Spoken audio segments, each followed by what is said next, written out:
Hey, salut les Yugisphères. Alors aujourd'hui on se retrouve pour une nouvelle petite vidéo d'Aquombo Combo sur notre calendrier de l'Avent. Aujourd'hui normalement on est sur la 10e vidéo pour vous, hein, le 10e jour de décembre.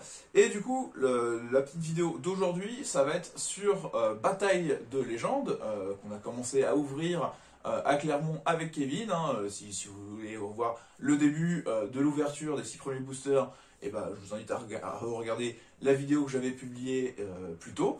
Et sinon, on va découvrir 6 boosters supplémentaires de cette boîte. Et effectivement, j'espère que on va trouver des choses intéressantes dans cette boîte. On découvre ça tout de suite ensemble. Et puis, bonne vidéo à vous.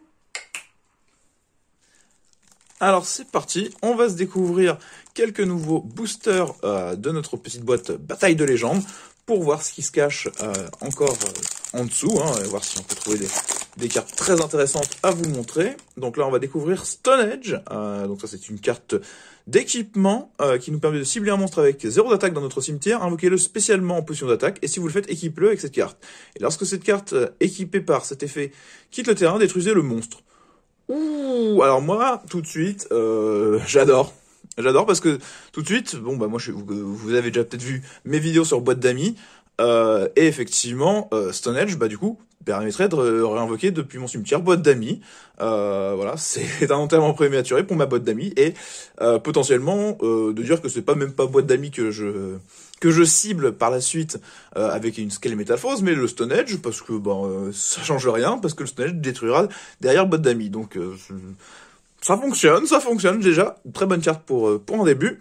Allez, après on découvre le Simoon, le vent empoisonné, donc un monstre noir qui est réimprimé ici.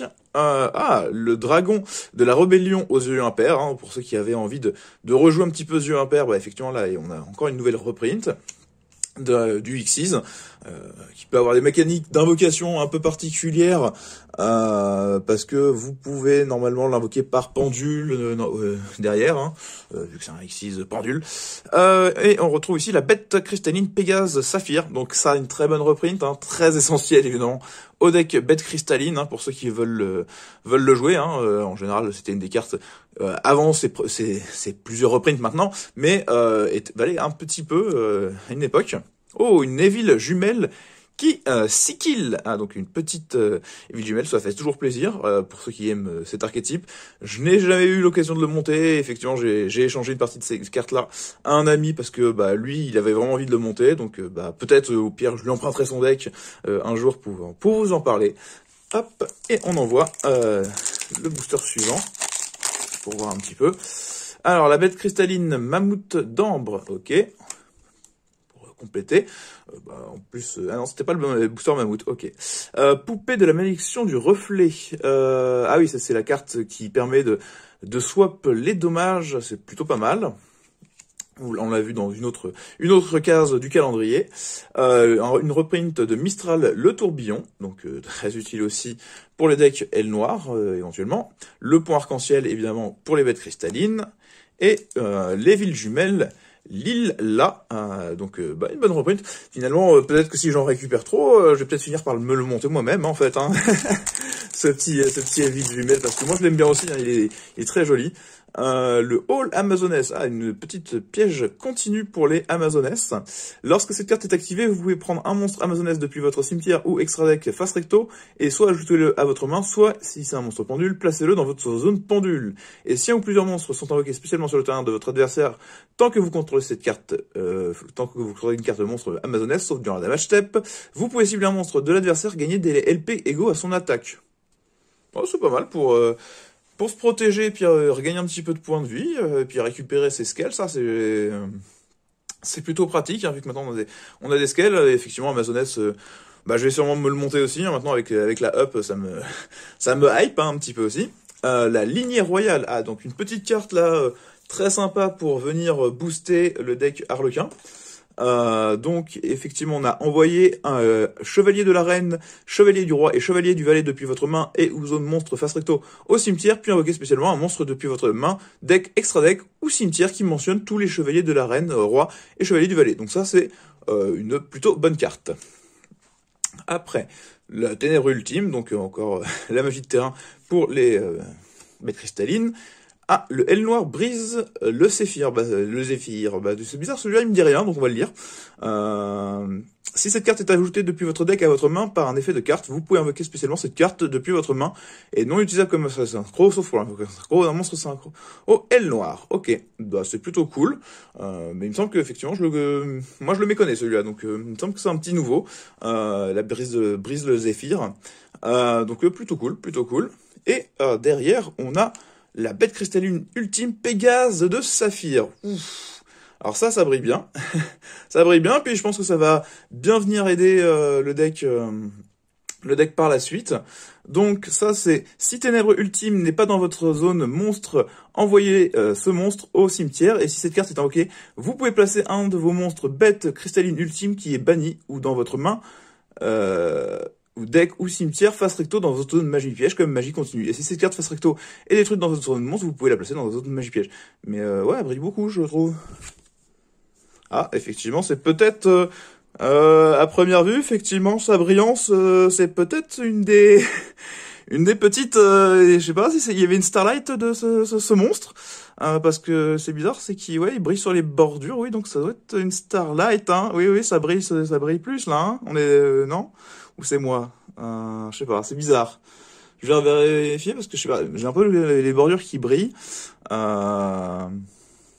hein, c'est bizarre.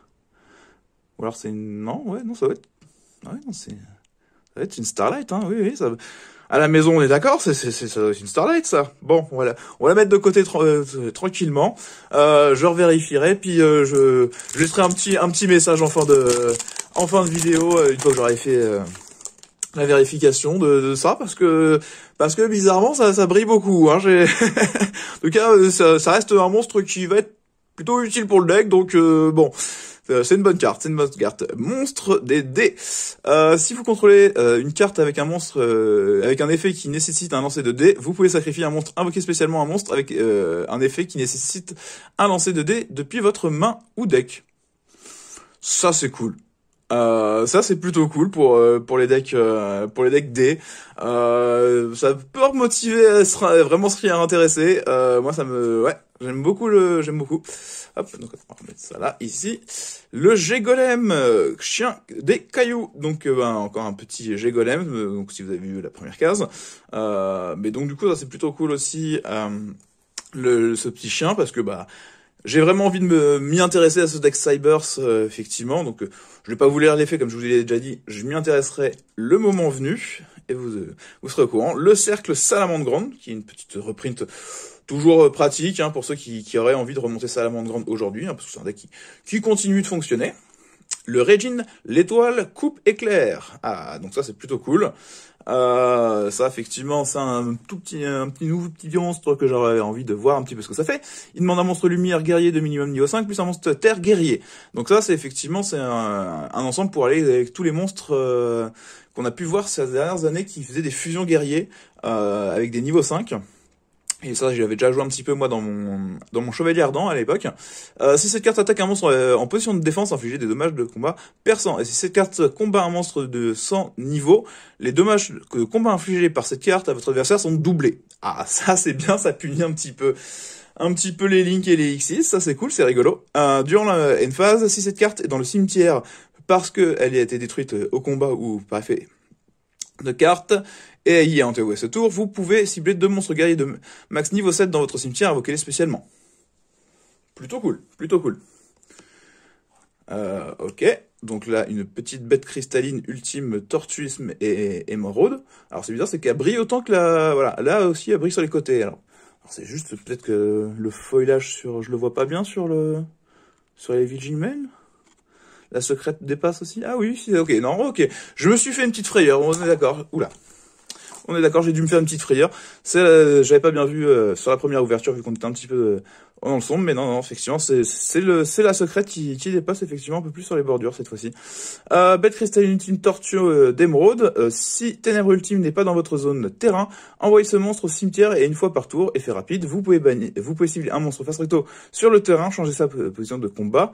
Si cette carte face recto est détruite dans une zone monstre, vous pouvez la placer face recto dans votre zone magie piège comme magie continue ou envoyer au cimetière.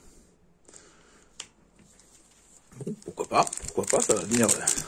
Je pense que de toute façon, toutes ces bêtes cristallines ultimes, bah, ça peut venir vraiment aider. Je pense l'archétype, à voir. Dédale du chaos, une petite reprint pour les decks chaos, ok. La bête cristalline tortue d'émeraude, dans sa première version, du coup. Le saphir, la griffe de dragon, équipable uniquement en monstre ténèbres, il gagne 600 d'attaque et aussi il ne peut pas être détruit par des effets de cartes de votre adversaire. Et si cette carte est envoyée au cimetière parce qu'elle est monstre équipé et détruit au combat et envoyé au cimetière, vous pouvez invoquer spécialement le monstre et si vous le faites, équipez-lui cette carte, mais bannissez cette carte lorsqu'il quitte le terrain.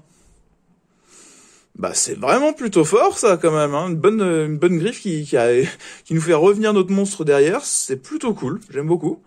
Et un petit aile noir, Vraku, l'étendard de la justice, mais effectivement, ouais, le secret, il dépasse beaucoup dans cette édition, je trouve, par rapport à ce qu'on a pu voir. Donc, Bête-Ailé Synthoniseur, cette carte face recto sur le terrain ne peut pas être utilisée comme matériel synchro. Si cette carte est dans le cimetière, vous pouvez cibler un monstre non synthoniseur aile noire dans votre cimetière et bannissez cette carte ainsi que la cible. Et si vous faites, invoquez spécialement un monstre synchro aile noire depuis votre extra deck dont le niveau est égal à la somme des niveaux de monstres bannis, mais ces effets sont annulés. Waouh, c'est pas mal ça. C'est même quand même complètement fort en fait, hein.